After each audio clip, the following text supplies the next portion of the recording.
No, I mean, that makes no sense. Like, what? Why?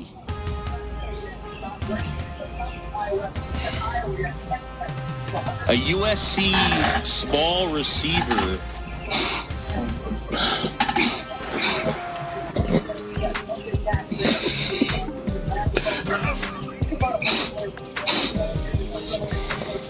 I don't get this. I don't even get that.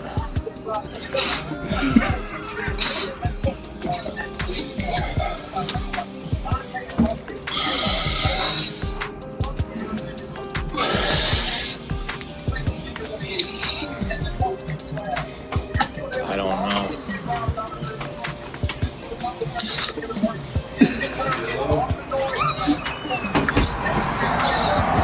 I'm trying to stay sane right now because I just...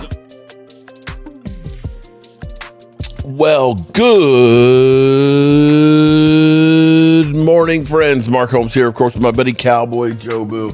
We got Bucky the Beaver and the Funky Chicken. And as always, I want to say thank you all for watching, commenting, subscribing, and being part of the Jobu Sports Report. Without you guys, as well as you ladies, you know that this literally does not work. Hope you're all having a great day. It is, my God, it is already Taco Tuesday. Is it? Yeah, Taco Tuesday. You know, when you get to be 60, you start forgetting some things. Actually, it's kind of funny because you'll forget where you put your keys, but you'll remember things that happened a long time ago. You know, you're always living back there in the past. And today, we kind of have some bad news. Now, we got out last night the NFL strength of schedule. Oh, shit! Oh, shit! And the easiest schedule out there is the Lions, followed by the Saints, the Bengals, the Bears, and the Jets. The 5 hardest schedules: the Cardinals, the Dolphins, the Panthers, and the Cowboys, followed by the Rams. Yeah, that's not good. And the Eagles, I believe the Eagles are sitting there at 7 with San Francisco at 8. Easiest schedule. Yeah. So here's what we're going to have. If the Cowboys, with one of the hardest schedules in football, make the playoffs, they're going to be ready for the playoffs. They're going to have faced the toughest competition in football, and they will be battle-hardened. And if you want to be the best, you've got to beat the best. Let's look at the teams that they're going to be playing. We know that they're going to be playing Week 3 in Brazil against the Ravens. And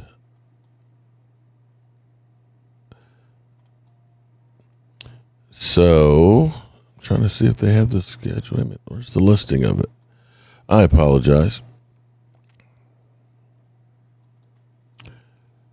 Boom. We've got the Ravens, of course, September 27th in Rio.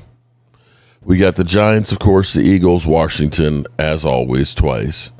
We have the Cardinals, San Francisco, Jacksonville, which surprisingly was a good team last year, Tennessee Titans, the Houston Texans, the Colts, the Rams, the Seahawks, Tampa Bay, and Green Bay. Now, here might be the good news. The good news maybe is half of the teams that make the playoffs one year don't the next. Could we see the Green Bay Packers taking a step back? That's a possibility. Could we see the Tampa Bay Buccaneers with a new coach take a step back? That's a possibility. The Commanders, will they jump ahead? Seattle Seahawks, will they have the Super Bowl hangover? The Eagles that apparently are going to be trading A.J. Brown, or maybe not. Maybe I have good news for you Eagle fans. The Giants, will they turn it around? The Rams, they've been loading up. They're going to be tough. The Colts, will the Colts end up being really good? The Texans, who I believe have made the playoffs the last 3 years, is it time for them to go downhill? The Titans are bad, and the Jacksonville Jaguars a one-year wonder. San Francisco, always a tough game for the Cowboys. The Cardinals, always a tough thing. At least it's at home without Kyler Murray, who's never lost at AT&T. And, of course, the Ravens with the new coach in another country. Tough schedule. We make it through that and make the playoffs, you got to worry about the Cowboys. And back to the Eagles here. I got an email from somebody who remains nameless, who has been out there hating on me quite a bit, who threatened me about talking about Adam Schefter because ESPN will sue me because of defamation. Well, I'm going to say Adam Schefter, pointing out where Adam Schefter is wrong, sue me on that then. Sue me on it because he is wrong like a mother humper. I do recall him talking about, and in fact, actually, because there are receipts out there, the internet never forgets. Let me see. I remember, I don't know if you all remember this, but when Dez Bryant was about to be franchise tagged, Mike Furio came out with a story about there might be a tape about Dez Bryant that's 6 times worse than Ray Rice's, and that was a bullshit report. Adam Schefter followed up with this. In November, I caught wind of a potential situation involving Cowboys receiver Dez Bryant.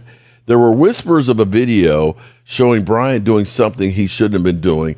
I was told members of the NFL media have been chasing the video, but no one has been able to find it. I've done legwork since November, checking with the Cowboys to see if they're aware of the video. They said they weren't. He says they weren't.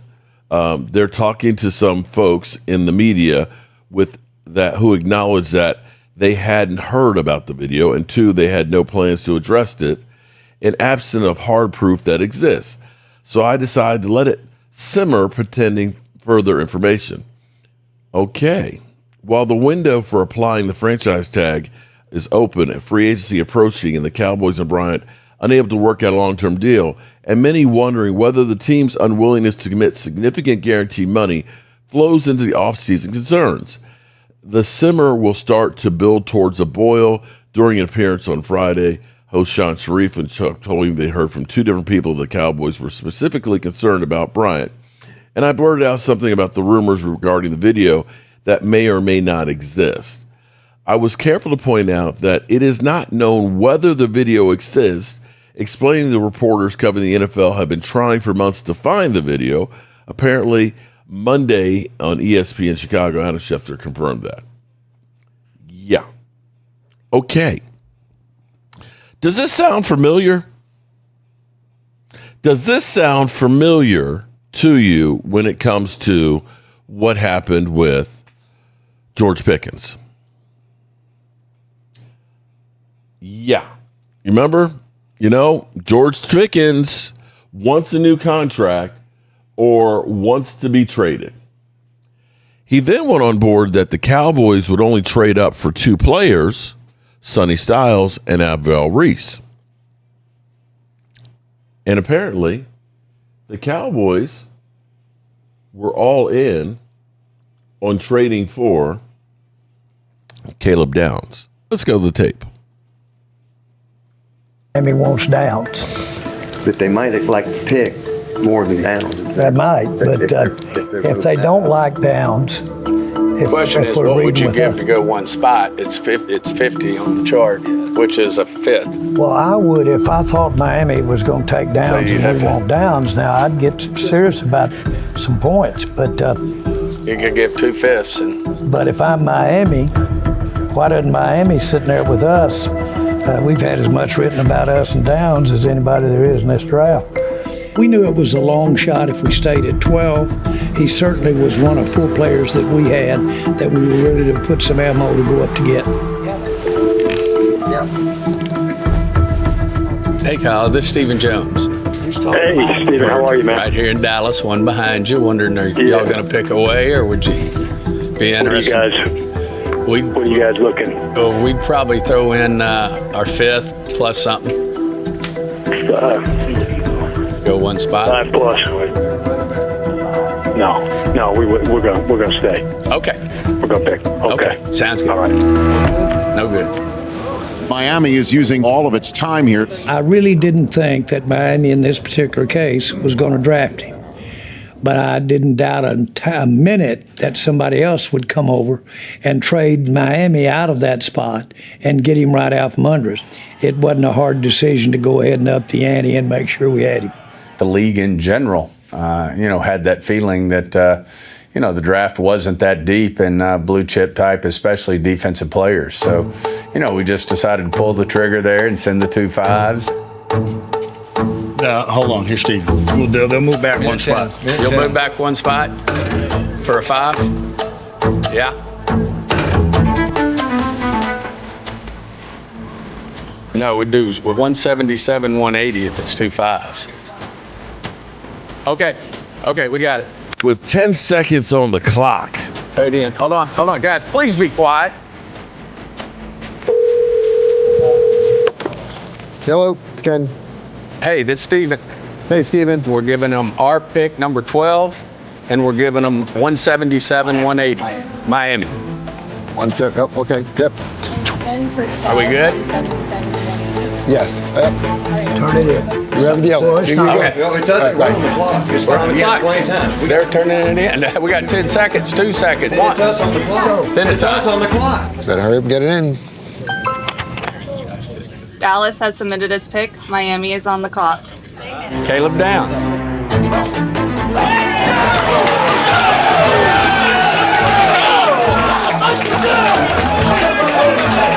There you go.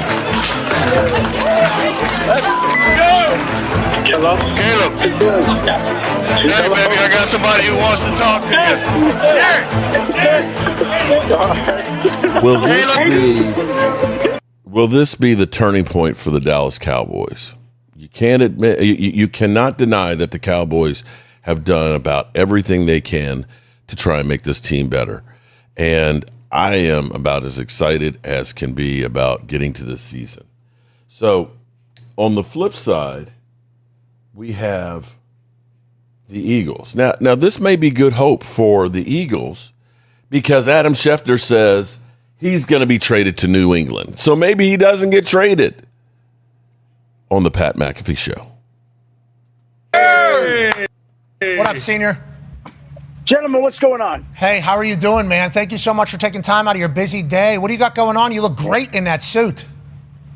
Thank you, Pat. I appreciate that. We are here doing a Masters of the Universe commercial here in Bristol, Connecticut. Okay, how many lines do you have? So far, exactly to my capacity, 0. 0 so far. Are you just on your phone? I've mastered them. Are you just on your phone in the back, or what are you doing?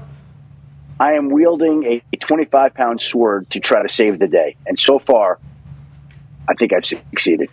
So far. Well done. Thank you, Shefty. Thank you, Shefty. Okay, let's see if you can succeed in your regular job here, which you've obviously crushed at. The pick is in was phenomenal. Were you mic'd up the entire night, and have you watched the clips back and kind of relived what the draft was and how crazy all of it went? Well, I know that, the funny part about that was someone had mentioned to me that I might be doing it. I'm like, oh, okay, yeah, no problem. Like, we'll figure out what we can do. And the next thing I know, NFL Film shows up the day before, and they're like, here, we're going to wire you up, and you'll be wired for 2 straight days, and we're going to be following you in your little pod area. I'm like, whoa.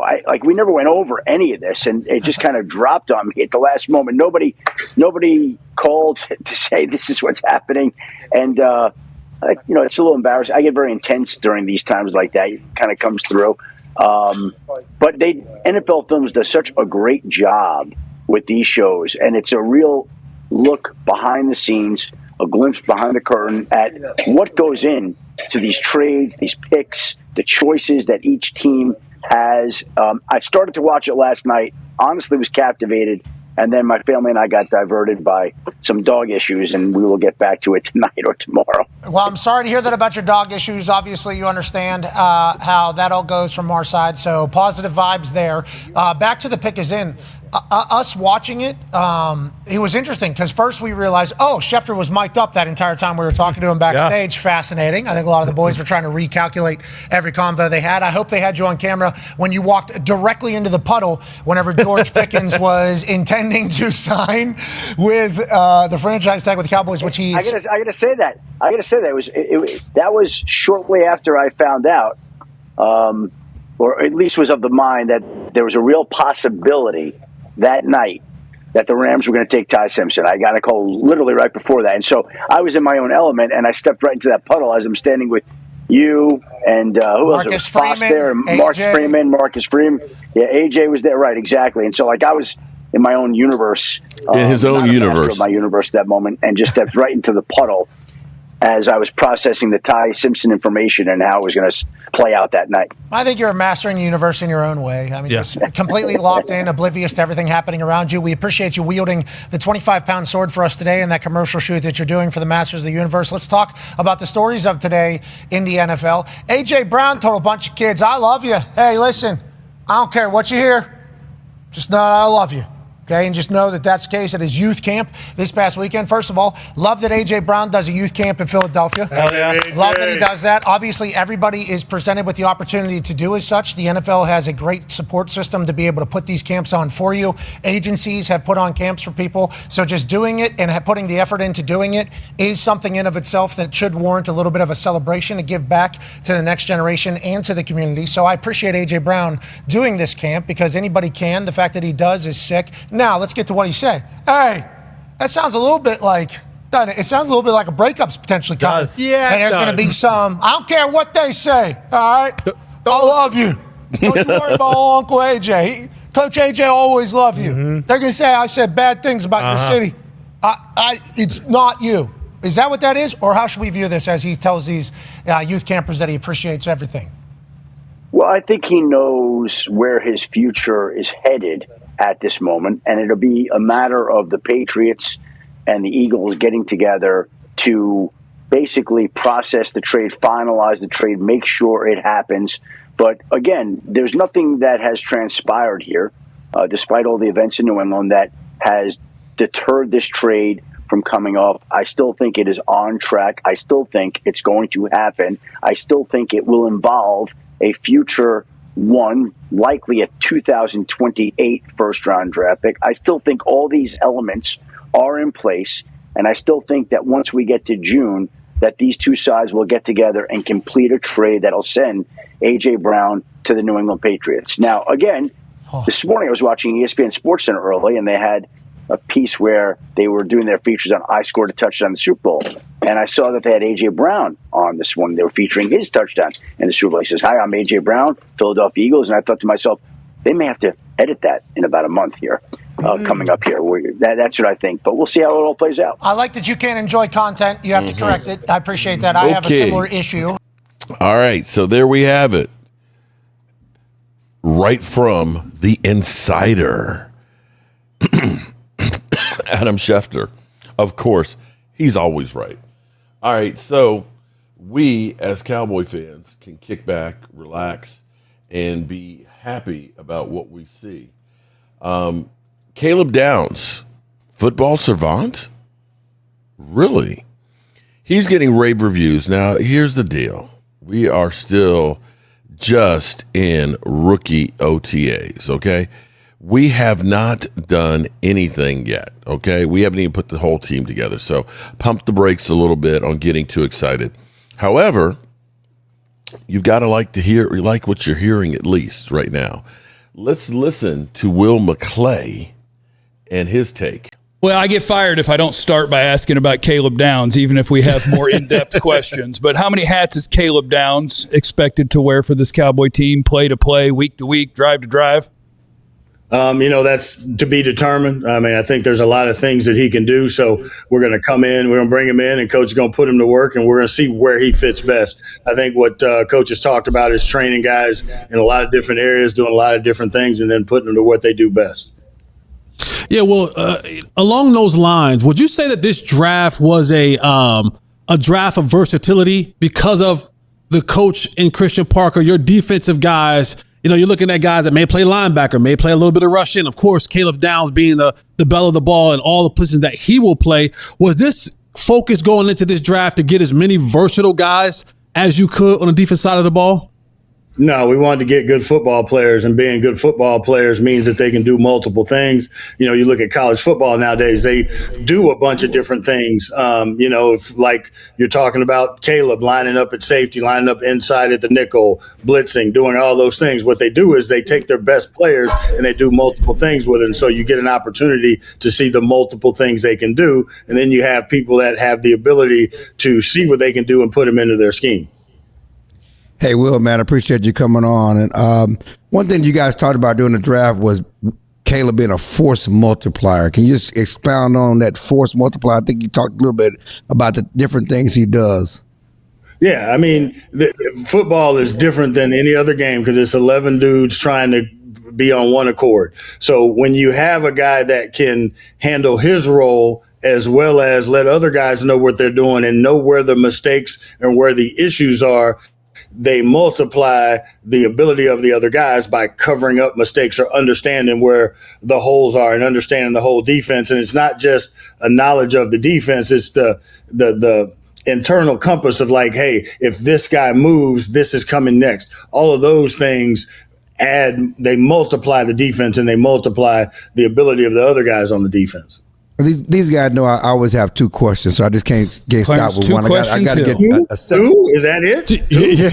Yeah. Well, I got a lot. I wish we could have you for an hour because everybody's excited about the free agency, the draft, all the guys you brought in. But just regarding Caleb and him being so cerebral, and what did you learn about him? His dad called him. They used to call him a little Nick Saban. What did you learn about him coming in and being that? Maybe the smartest guy on defense from the beginning. Well, it hits you right away because typically, like one of the things you do when you are looking at quarterbacks, right? You're gonna explain a play to them, and then you're gonna have them call it back, and all the things that require trying to figure out if a quarterback has the ability to call the play, direct everybody, do all those things. Then you flip it over on the defensive side and you see a guy that can do it. And then when you talk to Saban and you talk to the Patricia and the coaches and they talk about how smart he is and how quickly he picks things up. Then he came in here for a 30 visit. Not only did he talk about Alabama's defense, that he learned 3 years ago, he broke that defense down. He broke down Ohio State's defense, and he talked about our defense. Man. So that lets you know that brain works. So he already had an idea of your defense? Yeah, he understands concepts. And, when you say what type of scheme you're going to run, he understands how the different pieces work and fit together. And it's almost he's a football savant because things just work that way in his head. Will, when we talk about Christian Parker and like this being a 3-4 defense, like we after the draft start playing around like, hey, this is what we think the Cowboys starting defense looks like. And here it is in a 3-4. Here it is with 4 down linemen and 2 linebackers in the nickel. Like, which one of those do you think is more relevant? Or do players like Caleb Downs, Jayshon Barham, Jalen Thompson, or do players like that blur it a little bit? Or should we be talking about this team looking like they're playing a 3-4 or looking like they're playing a 4-2? Players like that blur it. And that's the key is nowadays offenses are so sophisticated and they're using motion and their personnel groupings and all that. Well, defenses have to be able to do it as well. The field is still 53 wide and 100. So you have to occupy that space and then you have to manipulate people within those spaces the same way that offenses are doing. You do it defensively. Depending upon where someone's lined up, that changes the protection. So there's so many things that go into the alignment of the defense and how the defense is deployed. It's not just as simple as the things that you might ask ChatGPT what it is. There's other things that go into it. Yeah, Will McClay, Cowboys VP of Player Personnel, joining the show. Will, my question is it's matching players in rounds and the development timetable. As you're picking these guys in the draft, and everyone's talking about the knowledge and the advanced knowledge that Caleb Downs brings, right? So what is the development timeline from Caleb to a Lawrence to a Barham? Like, how do you, as a scout, look at that and go, all right, this kid will be ready in a year, 2 years, 3 years? And then how does that also kind of in lockstep go to you getting veteran players to supplement that? When you talk about college guys and where they are, it is a projection. So we project how smart they are. They've been in systems. Well, I tell you what, college football has changed that a little bit now because they go from one system to another, basically when they transfer. Now, the difference is for them to survive in those schemes and stuff, they're not as complicated as the things that we do. Coaches in college, they're trying to get the good players that they pay money for on the field so that they can get the benefit from that, so the defenses and offenses are simpler. But what you want to try and do is see if when you visit with them, when you visit with the people, does it make sense to them? And if so, how quickly can it make sense? We also do some cognitive stuff. We do a bunch of things to try and figure out how they learn in the best way for them to learn, because everybody learns at a different pace. That's the ability of the coaches as well to understand how each player learns. That's what coaching and teaching is. So the coaches have to unlock that. We're trying to give them the roadmap to where it is and where they come from. And then you've got to adjust that, and every player is different. But now you only got a short amount of time as a player, so you better figure out what it is. You damn sure better figure it out. Comp for these players like Lawrence. What's his comp? And what's the? I mean, obviously, the athleticism jumps off the chart. I don't want to put that label on anybody because everybody's different. What's their comp? I mean, they might have physical comps to somebody, but what's their mental makeup? What's their their football character like? So you can see traits and think that they remind you of somebody, but now how do those players put those traits together in that environment? How quickly can they do it, and how quickly can they maximize what they have? That's not only on the player, but it's also on us in this building to maximize it. Can you tell Cowboy fans to quit tripping on Michigan? I mean, tell us why they're going to love Barham, and quit tripping on the taco PTSD or whatever we got around here. Don't bring up taco. Hey, you know what? Everybody deserves opportunity. Hey, I got a little PTSD too, but I'm gonna go back to where good football players are. And that's what we felt like Barham was. And coming into this building, first of all, he didn't start at Michigan. He came to Michigan, so he brought a little attitude to Michigan, the way that he plays. And so we're just excited to have him because of the multiple things that he can do. And he is just scratching the surface because, again, when you think about college football, they don't have a bunch of time to put into these players' development that we do when they're here. So if they're hungry about football, if they have the traits to play that we're looking for, and if they can take instruction, I think we will have an opportunity to find the right spot to put these players in. There you go. Will, when you look back at those guys that Clarence brought up, and I don't mean to name multiple Michigan guys, they're just the ones at the top of my head, but like you guys have a lot of huge hits in the NFL draft, and like everybody else, you have your misses. When you look back at the first round misses, what are the lessons that are learned about, like, can you get to a concrete why, or just it's hard to predict the future? Hey, it's just like you trying to get Jesse and Clarence on the show with you. You're not sure what they're going to do when they sit down in that chair until you get them there. And then you have the opportunity for those people to either grow or not grow. And that's what it's all about maturation. You're getting these guys in, kind of like, you're getting these guys into an environment, and they have to grow and they have to learn. We come away with these first round draft picks, and we think that because they were picked in the first round, they're supposed to be here. There is a development in everybody. I remember reading Clarence's first story back in the 30s. I bet it had grammatical errors that it didn't. An autogram. It probably did, maybe a little bit. We're doing this, but he's grown, so we all grow in our occupations and what we do. So I think that these players do need to be allowed that time to do that as well. There you go. Will, you get the new coaching staff that comes in, right? All right, so there you have it. The football savant, Caleb Downs. They loved everything about him. He was the guy they targeted. all the way around. And the thing you can say about the Cowboys is their first round picks, and if this holds true, one of the two can almost be guaranteed will be a stud.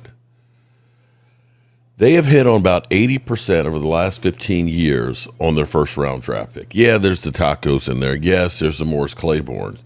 But there's also the Zach Martins. There's the Tyron Smiths. There's the Micah Parsons, the CD Lambs that are in there.